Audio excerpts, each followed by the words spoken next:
मित्रांनो, आपल्यासमोर आहे राज्यसेवा पूर्व परीक्षा 2024चा पेपर. ठीक आहे. या पेपरमध्ये आपण जाणून घेणार आहोत पॉलिटी या विषयावर विचारले गेलेले विविध थीम्स. प्रश्न क्रमांक 71 इथून सुरुवात आहे पॉलिटीच्या प्रश्नांची. मुख्य माहिती आयुक्तांच्या नियुक्तीची शिफारस करणाऱ्या समितीचे खालीलपैकी कोण सदस्य आहेत? आता मुख्य माहिती आयुक्त हे कुठल्या ह्याचा प्रमुख असतो? तर केंद्रीय माहिती आयोगाचा. ठीक आहे. किंवा राज्य माहिती आयोगाचा प्रमुख जो असतो त्याला आपण आयुक्त म्हणतो. प्रत्येक आयोगाचा हेड जो असतो तो. तर हा प्रश्न कशावर विचारला गेलेला आहे? आयोग या थीमवर विचारला गेलेला प्रश्न आहे. पुढचा प्रश्न, प्रश्न क्रमांक 72.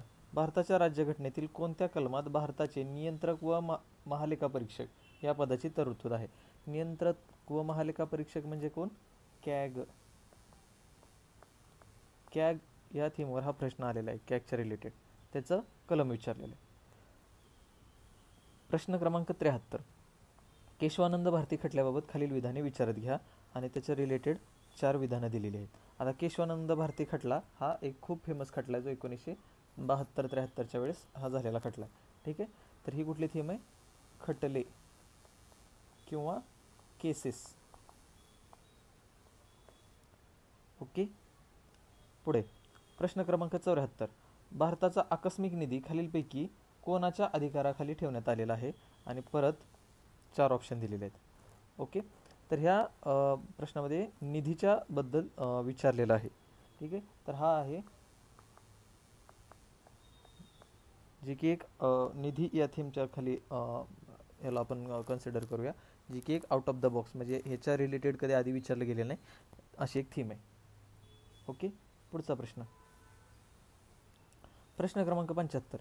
घटक राज्यातील आणीबाणी संदर्भात बोम्मई खटल्याबाबत खालीलपैकी कोणती विधाने योग्य आहेत? आणि खाली 4 विधान दिलेली आणि इथं प्रश्न विचारलेला आहे बोम्मई खटल्याबद्दल. ओके. तर ह्याचा आपण कुठली थीम आहे? अगेन खटले किंवा केसेस. बोम्मई खटला. पुढे प्रश्न क्रमांक 76. अयोग्य जोडी ओळखा.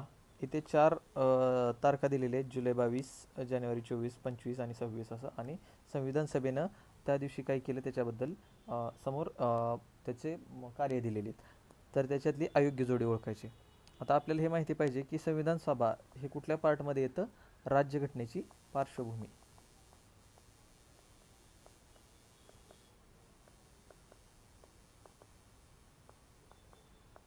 राज्यघटनेची पार्श्वभूमी ह्या थीमच्या अंतर्गत हा प्रश्न येतो. पुढे प्रश्न क्रमांक 77. भारतातील घटनादुरुस्ती संदर्भातील खालील विधानांची सत्यता तपासा आणि योग्य पर्याय निवडा. आणि खाली 4 घटनादुरुस्तीची विधानं दिलेली 10वी, 11वी, 15वी आणि 22व्या घटनादुरुस्तीविषयी. तर हे कुठल्या ह्याच्यातून हा प्रश्न कव्हर होतो? घटनादुरुस्ती.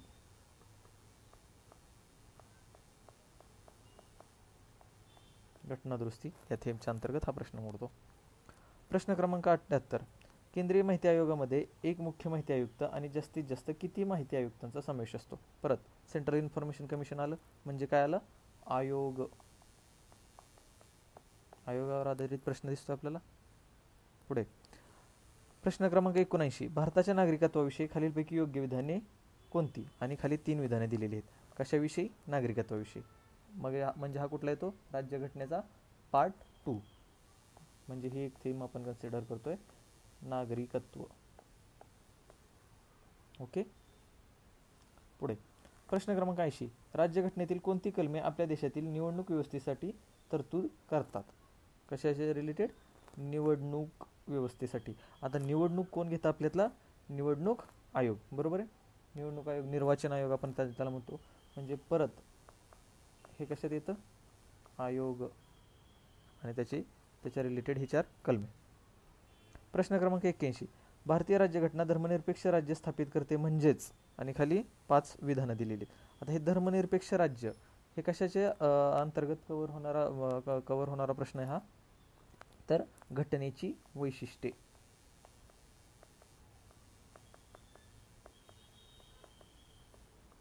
घटनेची वैशिष्ट्ये. बरोबर आहे. राज्यघटनेने आपल्या काय काय हे दिलेत? फेडरलिझम असेल किंवा मग धर्मनिरपेक्षता असेल, एकता, अखंडता, एकात्मता वगैरे वगैरे. प्रश्न क्रमांक 82. कोणतीही घटनादुरुस्ती कायद्याद्वारे दिल्लीला राष्ट्रीय राजधानी क्षेत्र म्हटले गेले आणि खाली 4 ऑप्शन दिलेले आहेत घटनादुरुस्तीच्या रिलेटेड. ऑब्विसली हा कुठला ह्याच्यातून कव्हर होणार आहे? घटनादुरुस्ती. घटनादुरुस्तीच्या अंतर्गत हा प्रश्न येणार. प्रश्न क्रमांक 83. पहिल्या लोकसभेच्या संदर्भात खालील विधाने विचारात घ्या आणि 4 ऑप्शन दिलेले आहेत. आता हे जे आहेत हे ऑप्शन हे आपल्याला पॉलिटी पार्ट 2 मध्ये बघायला भेटतात. पॉलिटी पार्ट 2 जो की एक्सक्लुझिव्हली मेन्सचा हा सिलेबस आहे. प्रीमध्ये सहसा याच्यावर क्वेश्चन दिसत नाहीत, बट अलीकडचा ट्रेंड पाहता आयोगाने प्रिलिममध्ये सुद्धा हे प्रश्न विचारायला सुरुवात केलेली आहे. त्याच्यामुळे हा कुठला येईल? पहिली लोकसभा. हा थोडासा आउट ऑफ द बॉक्स प्रश्न आहे. प्रश्न क्रमांक 84. विविध राष्ट्रीय आयोगांच्या संदर्भात खालील तरतुदी विचारात घ्या आणि खाली 4 विधानं दिलेली आहेत आणि त्याच्यामध्ये अनुसूचित जाती जमाती आयोग, महिला आयोग, अल्पसंख्याक आयोग आणि मानवाधिकार आयोग ह्या 4 आयोगाच्या रिलेटेड प्रश्न विधाने दिलेली आहेत. ठीक आहे. तर ही थीम कुठली? आयोग. आत्तापर्यंतचा हा आलेला आयोगावर विचारला गेलेला 4था प्रश्न आहे एकाच परीक्षेमध्ये. ठीक आहे. पुढचा प्रश्न क्रमांक 85. कोणते कलम उच्च न्यायालयांना मूलभूत अधिकारांच्या अंमलबजावणीसाठी निर्देश जारी करण्याचा अधिकार देते? मूलभूत अधिकारांच्या अंमलबजावणीसाठी निर्देश म्हणजे काय? रिट्स. कुणाला? उच्च न्यायालयांना. म्हणजे कुठला? हायकोर्ट. ठीक आहे. तर हायकोर्ट, सुप्रीम कोर्ट, त्यांच्या रिट्स, त्यांचे अधिकार, त्यांचे अभिलेख हे सगळं आहे ते कुठल्या थीमच्या अंतर्गत कव्हर होतं? न्यायालये. ठीक आहे.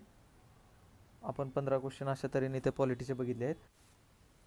तर आपण इथं पाहू शकतो 2024चा क्वेश्चन पेपर. पहिला प्रश्न आयोगावर होता, दुसरा कॅगवर होता, तिसरा केसेस म्हणजेच खटले त्याच्यावर होता, चौथा निधी, 5वा केसेस, 6वा घटनेची पार्श्वभूमी, 7वा घटनादुरुस्ती, 8वा आयोग, 9वा नागरिकत्व, 10वा आयोग, 11 घटनेची वैशिष्ट्ये, 12वा घटनादुरुस्ती, 13वा लोकसभा, 14वा आयोग आणि 15वा न्यायालय. हे असे 15 क्वेश्चनचे थीम आपण बघितले. तर इथं आपण नोटीस करू शकतो की ह्या 2016 ते 2024, ठीक आहे, 2016 ते 2024 ह्याच्या थीम्स आहेत आणि इथं तुम्हाला ह्या ॲरोवरून कळू शकतं की किती रिपिटेशन आहे, किती मोठ्या प्रमाणावर रिपिटेशन इथं झालेलं आहे. ठीक आहे. आता हा जो प्रश्नपत्रिका जर आपण 2024ची घेतली तर त्यातला स्पेसिफिक जो पहिला प्रश्न होता तो आयोगाशी रिलेटेड आला होता. जर आपण आयोग जर 2023च्या क्वेश्चन पेपरमध्ये बघितलं तर 6वा प्रश्न हा आयोगावर आला होता आणि 2022च्या याच्यामध्ये 3रा प्रश्न आयोगावर आला होता. त्याच्या आधी जर बघायला गेलं तर इकडं पण आयोग आहेत. 10वा प्रश्न आयोगावर आहे. 21चा 10वा प्रश्न आयोगावर होता. त्याच्यानंतर 20चा 6वा प्रश्न आयोगावर होता. 19चा 11वा प्रश्न आयोगावर होता. ठीक आहे. किती प्रकारचं रिपिटेशन आहे इथं दिसतंय का? तुम्ही तर नोटीस करू शकता की बाबा इथं 5वा प्रश्न आयोगावर आहे 2018ला. ठीक आहे. इथं 8वा प्रश्न आयोगावर आहे 2017ला आणि इकडं 5वा प्रश्न आहे 2016वर आयोगाला. म्हणजे 2016 ते 2024 प्रत्येक वर्षी आयोगावर प्रश्न आलेलाच आहे, प्रत्येक वर्षी. मग आयोग जर आपण बघायला गेलं तर घटनात्मक आणि बिगर घटनात्मक हे जर असे दोन कॅटेगरीमध्ये लक्ष्मीकांतमध्ये आपण पाहू शकतो की 2 कॅटेगरीमध्ये त्याला डिवाईड केलेलं आहे. तर ते जर आयोग जर आपण एकदा परफेक्ट करून ठेवले तर पुढं काही प्रॉब्लेम येणार आहे का? हा क्वेश्चन सुटला असताना आयोगावरून निश्चितच सुटला असता. पुढचा आहे कॅग. आता ह्या कॅगवर ना 2022ला प्रश्न विचारला गेलेला आहे. दुसरा प्रश्न 2022चा तो कॅगवर आहे. मग कॅग जर आपण ह्या थीममधूनच परफेक्ट केलं असतं तर कॅगशी रिलेटेड हा क्वेश्चन सुटला असता का नसता?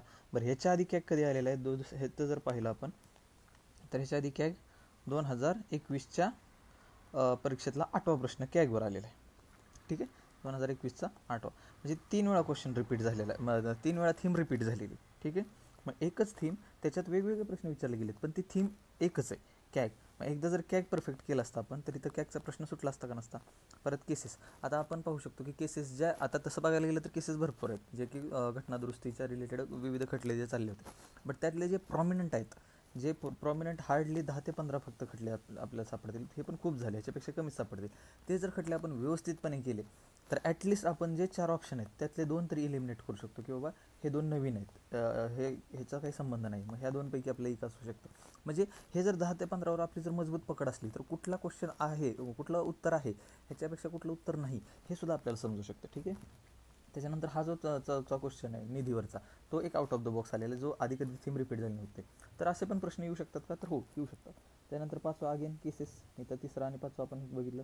घटनेची पार्श्वभूमी जो आधी रिपीट झाला होता 2022च्या 9व्या क्वेश्चनमध्ये तोच रिपीट झाला होता 2019च्या 5व्या क्वेश्चनमध्ये. ठीक आहे, असं भरपूर वेळा रिपीट झालेले आहेत. बट मी इथं सांगण्याचा उद्देश काय आहे की ज्याही थीम्स इथे आपल्याला दिसत आहेत, आता हे 7वी घटनादुरुस्तीवर इथं 13वा क्वेश्चन दिसतो आपल्याला 2022चा. घटनादुरुस्तीत जर आपण परफेक्ट केल्या तर त्याच्यातल्या प्रॉमिनंट घटनादुरुस्तीवरून आपण हा क्वेश्चन सॉल्व्ह करू शकलो असतो. परत आयोग, इथं आला तोच आयोग बघितला आपण. प्रत्येक वर्षी आयोगावर प्रश्न आहे, इथं आयोगावर प्रश्न आहे. ठीक आहे, इथं आयोगावर प्रश्न आहे. म्हणजे 1, 2, 3 आणि 4, म्हणजे एका वर्षात 4 प्रश्न आयोगावर आहेत. मग जो मुलगा आयोग परफेक्ट करून गेला त्याचे पण हे प्रश्न राहिले असतील का? निश्चितच नाही. त्याच्यानंतर नागरिकत्वावर सुद्धा इथे प्रश्न विचारला गेलेला आहे 2023ला. त्याच्यानंतर आयोग बघितला आपण. त्याच्यानंतर घटनेची वैशिष्ट्ये आपल्याला 2022च्या पहिल्या क्वेश्चनमध्ये दिसतात. परत अजून आधी रिपीट झालेलं आहे. पहिली लोकसभा. आता हे जे आहेत ना, हे पॉलिटी पार्ट 2चे क्वेश्चन आहेत. आयोगाचा हा एक ट्रेंड आपल्याला आता वाढताना दिसतोय की हळूहळू आयोग पॉलिटी पार्ट 2 जे एक्सक्लुझिव्हली ऑब्जेक्टिव्ह पॅटर्नमध्ये मेन्ससाठी होतं, त्याचा पॅटर्न सुद्धा आता इकडे हे क्वेश्चन आपल्याला इकडे दिसायला लागले. 14वा परत प्रश्न आयोगावर आहे. 15वा न्यायालयावर, म्हणजे कुठले? Supreme court, high court.